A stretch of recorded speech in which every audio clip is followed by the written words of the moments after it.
অনিয়ম করা হচ্ছিল, হিন্দু ইসলামিক ফাউন্ডেশনে হিন্দু নিয়োগ দেওয়া হচ্ছিল, কেউ কথা বলে না, কেউ কথা বলে না। আমি লয়ারদের সঙ্গে পরামর্শ করেছি, পরামর্শ কইরা সেটা মন্ত্রী, সচিব, পিএম সহ এমনি জাতীয় পত্র পত্রিকাগুলো পর্যন্ত পাঠাইছি, এরা ভয়ে চাপায় নাই। কিন্তু বোর্ড অফ গভর্নেন্সের সদস্য সবাইকে দিছি। অনেক অন্যায় হচ্ছে। ইসলামিক ফাউন্ডেশন সংস্কার আমরা কোথায় কোথায় করব, কিসে কিসে করব, আপনাকে আমি ইঙ্গিত দিচ্ছি। আপনারা এগুলো বলবেন। আপনার এখানে যারা নামাজ পড়তে আসেন আমি জানি আপনারা হাই থট রাখেন। অনেক সাংবাদিক ভাইয়েরা আছেন, জ্ঞানী গুণী আছেন, লেখক আছেন। আপনারা আমি খালি পয়েন্টগুলো আপনাদেরকে যে নলেজে দিয়ে দিচ্ছি, এগুলো আপনারা বলা বলি করবেন, হ্যাঁ, জায়গা মতো যেন পৌঁছে যায় পত্রপতি। আমি এই যে শোক দিবস বিষয়ে আমি যে গবেষণা প্রবন্ধ প্রস্তুত করেছি আমাদের ইসলামিক ফাউন্ডেশনের গবেষণা জার্নালে দিতে গেলেও আবার তার ধরন অন্যরকম, সব দলিল হাদিস আহাদিস একখানে করে স্টাইল ভিন্ন। দৈনিক পত্র পত্রিকা দিতে গেলে তার স্টাইল ভিন্ন, আরবি দেওয়া যাবে না। ওইগুলো ইনকলাব অলরেডি পাঠাইছি, ইনকলাব, আলোকিত বাংলাদেশ, যুগান্তর, ইত্তেফাক অলরেডি পাঠিয়ে দিয়েছি গত 8-10 দিন আগে। হ্যাঁ, এই যে সংস্কার আমি করবো, সংস্কার করার আগে ওই বিষয়গুলো তুলে ধরতে হবে। এইটা আমার দেশের জন্য, এই 18 কোটি জনগণের জন্য এই কাজ রাষ্ট্রীয়ভাবে পালন করা, জাতীয়ভাবে পালন করা, যেখানে জাতির এই রাষ্ট্রের 18 কোটি মানুষের ঋণের টাকা, ট্যাক্সের টাকা দিয়ে খরচ করা হয়, এসব উৎসব পালন করা হয়, সেখানে যা কতটুকু জরুরি, কতটুকু যুক্তিসঙ্গত। বিশেষ করে এই 100% জনগণের 25%, 30% তাদের নেতা তারা মনে করে কথার কথা, যেই দলেরই হোক, আমি কারো দল নাম মেনশন করছি না। এই সংস্কৃতি যেহেতু এটা ইসলাম সাপোর্ট করে না, কোরআনে সাপোর্ট করে না, হাদিসে সাপোর্ট করে না, 92 কোটি মুসলমান, 92% মুসলমানের দেশে এটা মুসলিম জাতীয় ইস্যু নয়, এটা ফরজ, শোক পালন করা ফরজ। আলেমুল আমার আছেন ওয়াজিব, সুন্নতে মুআক্কাদা, সুন্নতে জায়েদা, নফল, মুস্তাহাব। কেন আমাদেরকে বাধ্য করছেন? কেন আমাদেরকে বাধ্য করছেন? কেন আমার গরিব দেশের, এই গরিব রাষ্ট্রের জনগণ খেতে পারছে না, যারা লক্ষ লক্ষ জনতা ভুখা ভিক্ষা করে বেড়াচ্ছে, তাদের দেশে তাদের রাষ্ট্রীয় সম্পদ, জনগণের সম্পদ আপনি শোক দিবস পালন করার অধিকার আপনারা কে দিল? কে দিল আপনাকে? আপনারা এই ধরনের সংসদ সদস্য, আইন নেতাদেরকে আমরা চাই না। এই ধরনের সংসদ সদস্য যারা জনগণের অন্ন, বস্ত্র, শিক্ষা, কর্মসংস্থান, বাসস্থান, মৌলিক চিকিৎসা, মৌলিক অধিকার তার নাই, সে চিকিৎসা পাচ্ছে না, টাকার অভাবে পরীক্ষা নিরীক্ষা করতে পারতেছে না, সে অভাব 3 বেলা খেতে পারছে না। যে দেশের জনগণ, সেই দেশের জনগণের উপরে এই বিষয়গুলো আমরা চাপিয়ে দিতে পারি না। একটা উদাহরণ তো বললাম, এরকম আরো যত আছে, যতগুলো বিষয় আছে রাষ্ট্রীয় কর্মকাণ্ড যেগুলো আমরা পালন করে থাকি।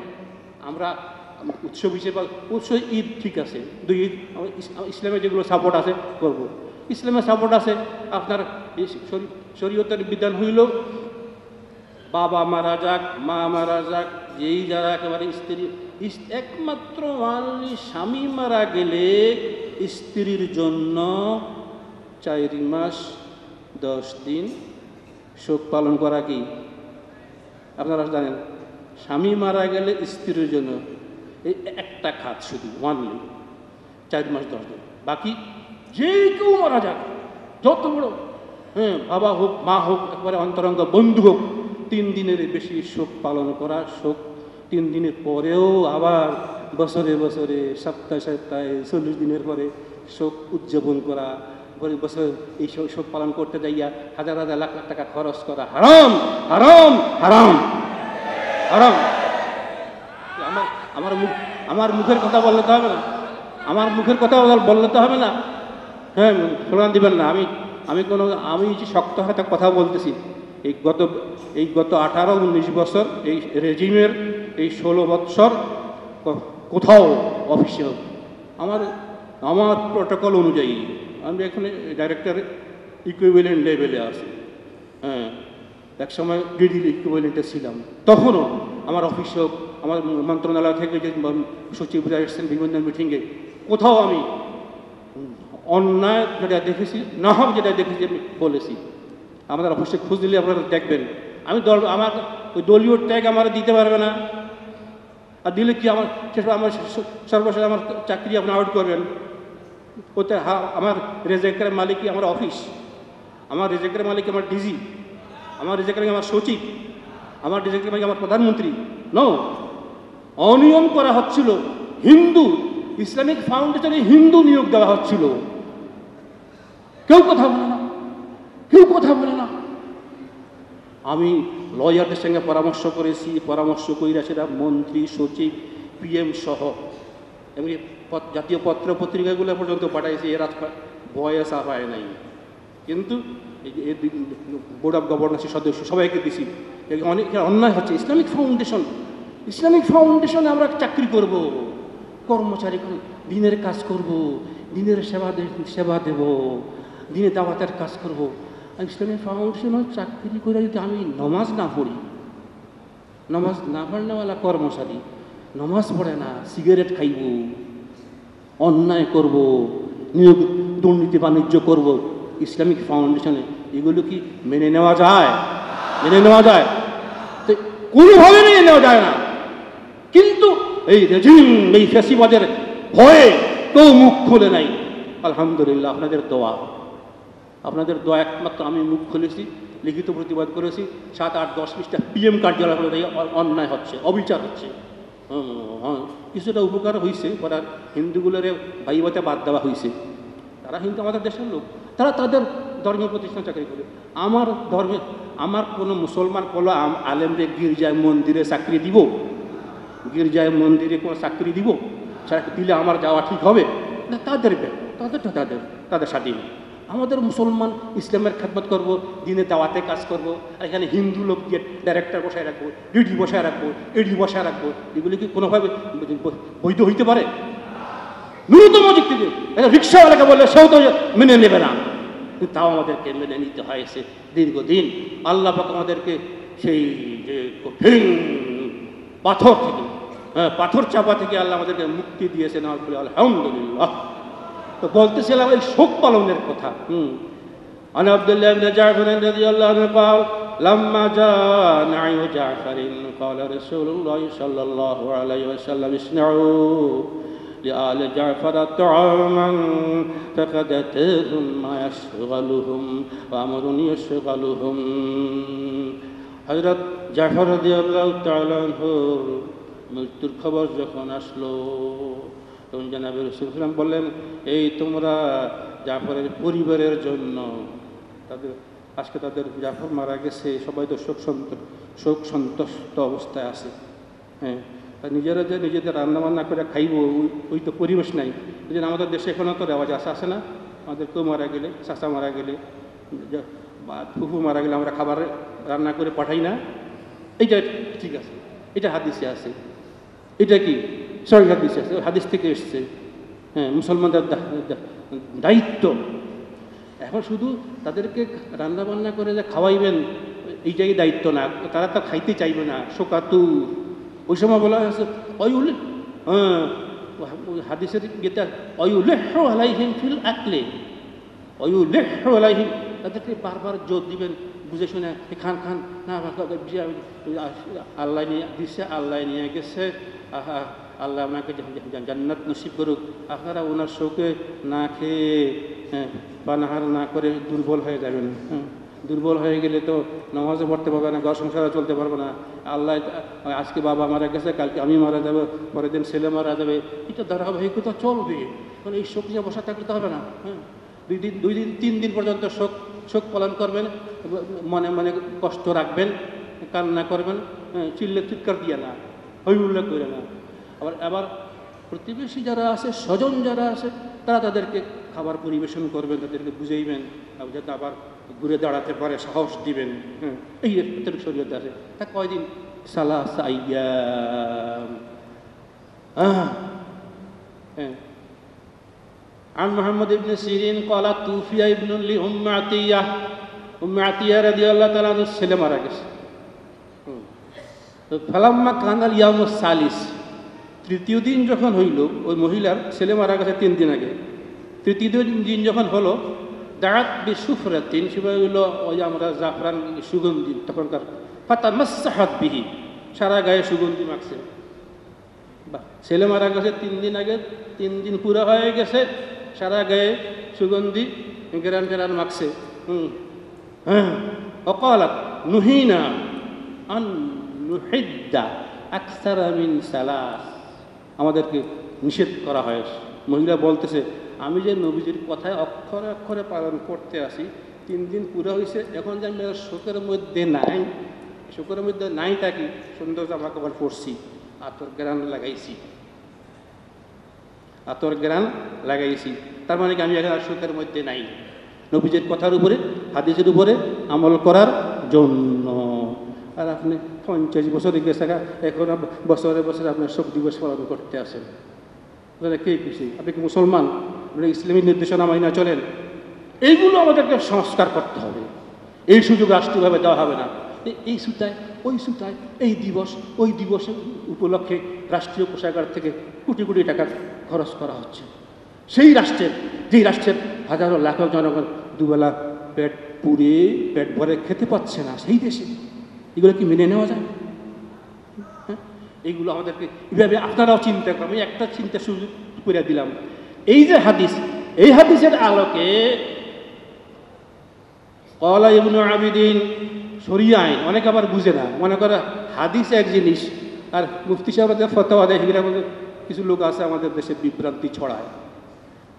শরিয়া আইন, ফিকহ, ফতোয়া, এগুলো কি আপনি কোরআনের বাইরে, হাদিসের বাইরে করার সুযোগ আছে?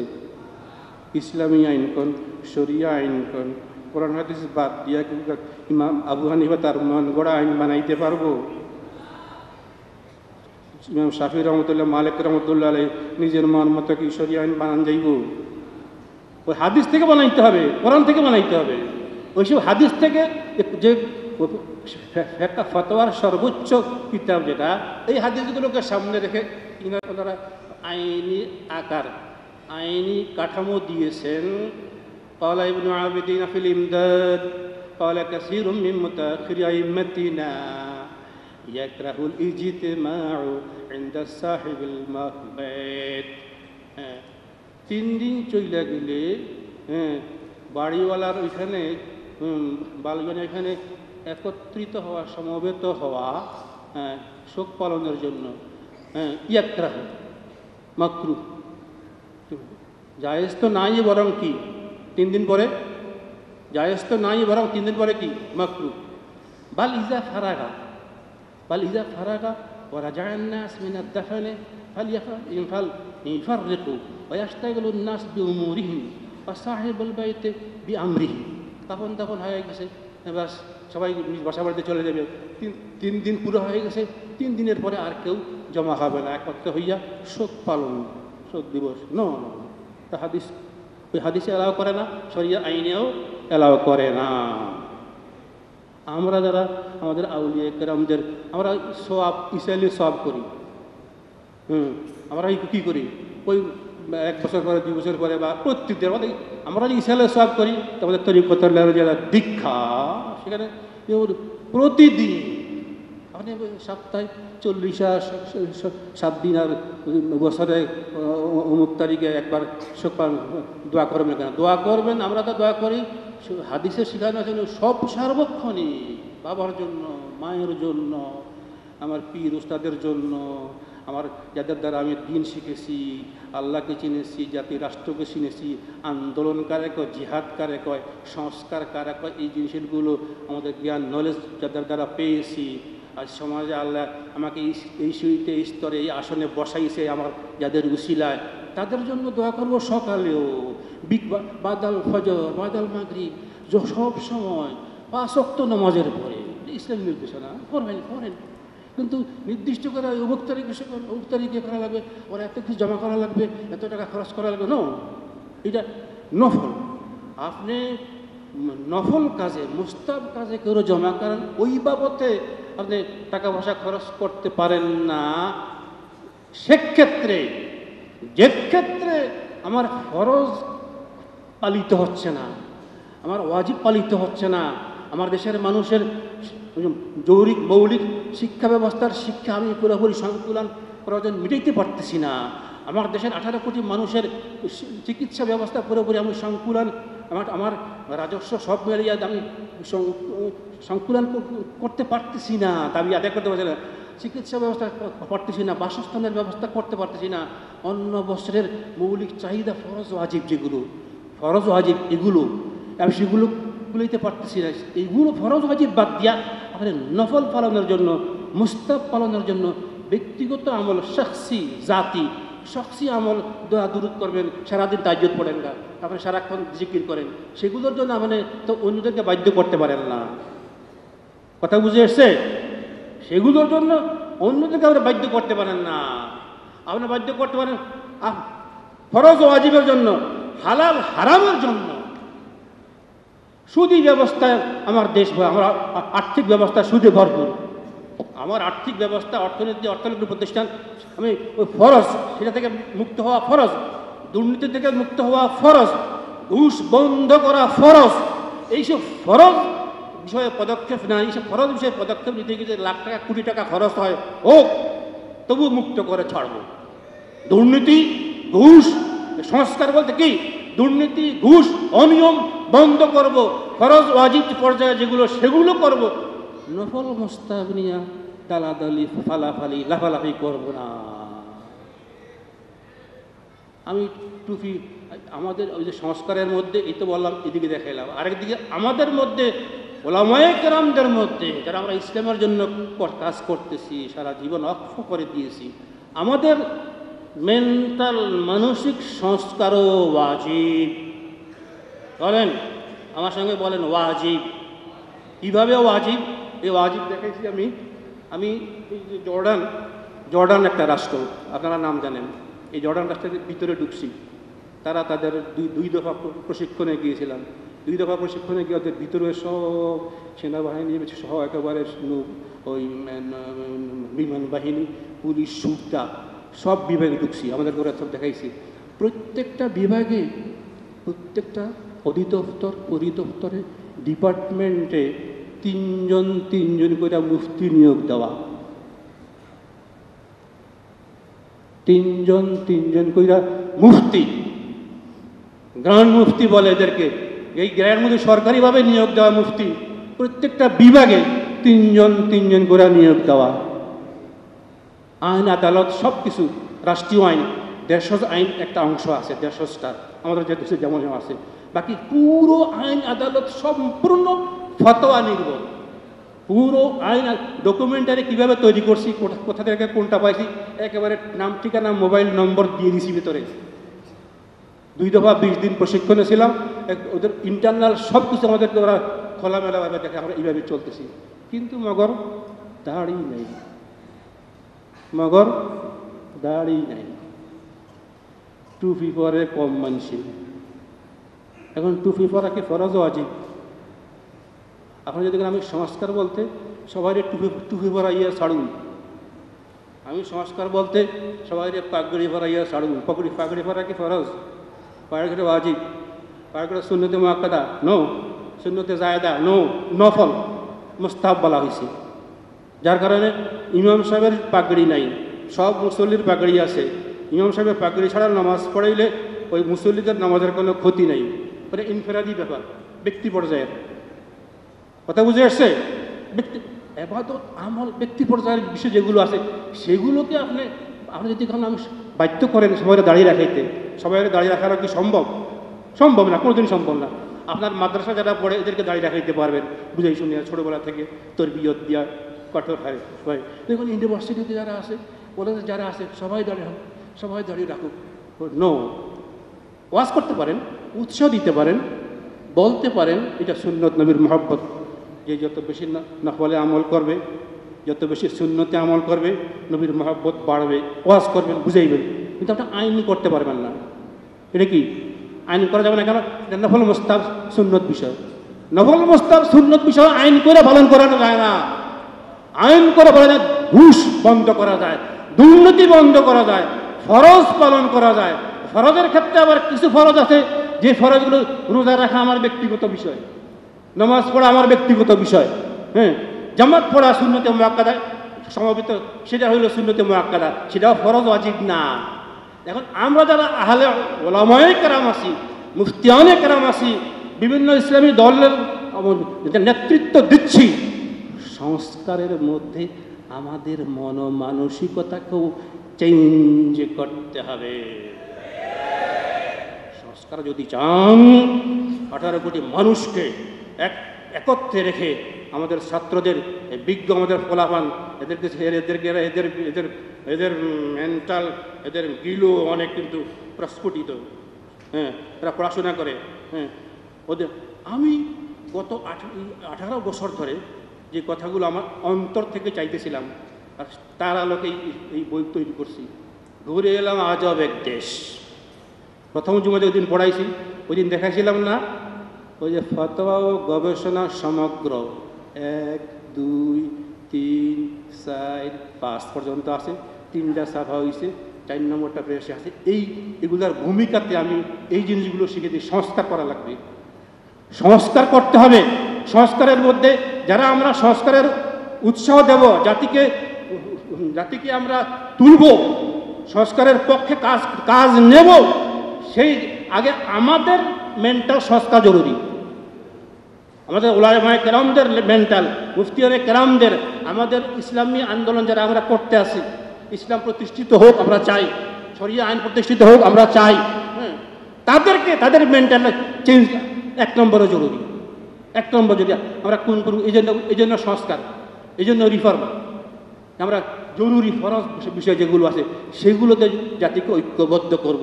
হ্যাঁ, সবাইকে দাঁড়িয়ে রাখা লাগবে, কেউ সবাই টুপি পড়া লাগবে না। টুপি পড়া তাদের ঐচ্ছিক নকল ব্যাপার, মোস্তাব ব্যাপার, যে এরা পড়ে টুপি না হলে যে নামাজ হয় না, তারা সব কম হয়। হ্যাঁ, এইগুলো এই স্তরগুলো বুঝতে হবে।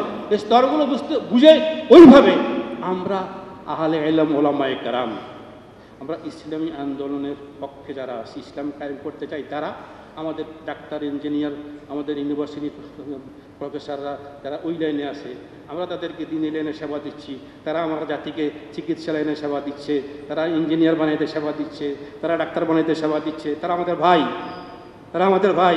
আমি ডাক্তার ছাড়া আমার দেশ চলবে না, চিকিৎসা ছাড়া আমার স্ত্রী পুত্র চলবে না। আমার পক্ষে একদিকে একইভাবে মুফতি হয়ে যাওয়া, শরিয়া বিশেষজ্ঞ হওয়া, আবার ডাক্তারও হওয়া, আবার ইঞ্জিনিয়ার হওয়া সম্ভব না, এগুলো সম্ভব না। যদি আপনি জাতিকে নিয়ে চিন্তা করেন, দেশ, হ্যাঁ, যদি আপনি জাতিকে নিয়ে চিন্তা করেন, বড়ভাবে বড়মেন্টে চিন্তা করেন, আপনি ওই মৌলিকগুলো, ফরজ ওয়াজিবগুলো, হালাল হারাম, দুর্নীতি বন্ধ, ঘুষ বন্ধ, ওইগুলো আগে অগ্রাধিকার দিয়ে কাজ করতে হবে। কথা বুঝে এসছে? হ্যাঁ, আরেকটা জিনিস, এই যে গড়ি ঠিক আছে, আমার টাইম তো শেষ, তাই না? হ্যাঁ, আরেকটা জিনিস আমি বলবো, আমার ইরানে যখন বিপ্লব হয়, আপনাদের মনে আছে কি না, ইরানে বিপ্লবের পরে 3 বছর কলেজ ইউনিভার্সিটি বন্ধ ছিল। কয় বছর?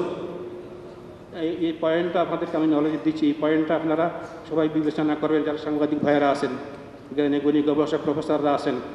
3 বছর কলেজ ইউনিভার্সিটির পড়ালেখা বন্ধ ছিল। কেন? ওই যে দুর্নীতিবাজগুলোর সরানোর পরে, বিপ্লব সংগঠিত হওয়ার পরে রিপ্লেস, এখন এই যে পুলিশ ডিউটি করতেছে না, পাওয়া যাচ্ছে না, হাজার লাখ মানুষকে মারছে, পুলিশগুলো এখন বাড়ছে, ভয়ে আসতেছে না, এতে রিপ্লেস না করলে আমি জনগণকে সেবা দেবো কীভাবে? আমি জনগণকে সেবা দিব কীভাবে?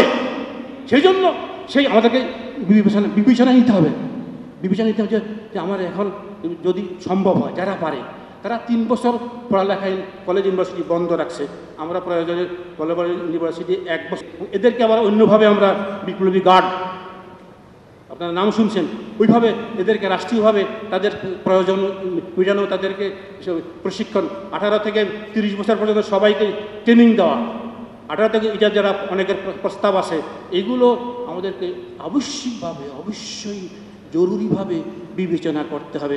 নতুবা হাজারো আমাদের কলিজার টুকরা ছাত্রদের, আমাদের ছেলে মেয়েদের রক্তের এই রক্তের যে বিনিময়, এই রক্তের বিনিময় ছিনতাই, আমাদের এই সংগ্রাম, আমাদের এই বিজয়, এই স্বাধীনতা ছিনতাই হয়ে যাওয়ার সম্ভাবনা রয়েছে। এইসব পয়েন্টে চিন্তা করবেন। আল্লাহ তাআলা আমাদেরকে তৌফিক দান করুন। সময় শেষ না? ওয়া আখিরু দাওয়ানা আলহামদুলিল্লাহি রাব্বিল আলামিন।